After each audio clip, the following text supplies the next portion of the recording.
Hello guys, আজকের সরস্বতী পুজোর দিন সকাল সকাল সিন্দুরা নিয়ে হলুদ বাটতে বসে গেছি। এখন হলুদ বেটে বাবুকে ভালো করে হলুদ মাখিয়ে স্নান করিয়ে দেবো। ও স্নান করে অঞ্জলি দিতে যাবে। তো এখন আমার হলুদ বাটা হয়ে গেছে। বাবুকে সকাল সকাল তুলে হলুদ মাখিয়ে দিচ্ছি।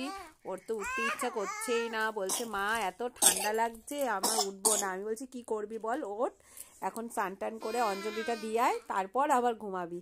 এখন তাই বাবুকে ভালো করে হলুদ মাখিয়ে দিচ্ছি। ও স্নান করবে, করে পুজো দিতে যাবে।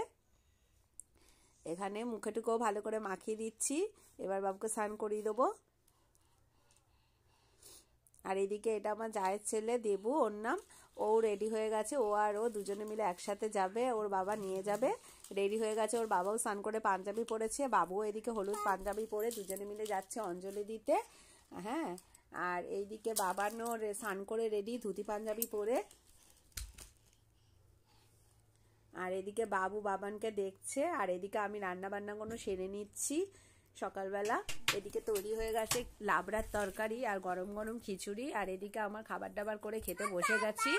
আর সরস্বতী পুজোর দিন খিচুড়ি লাবড়া খাবো না, এটা তো কখনো হতেই পারে না। বাবু খেয়ে বলল মা দারুণ হয়েছে, ওর বাবাও বলল খুব ভালো হয়েছে। আমি এখনো ট্রাই করিনি, ট্রাই করে দেখবো। তোমরা কে কে সরস্বতী পুজোর দিন খিচুড়ি খাও সেটা আমাকে কমেন্ট করে জানিও। আর তোমাদের পুজোটা কেমন কাটলো সেটাও জানিও। তাহলে টাটা, বাই বাই।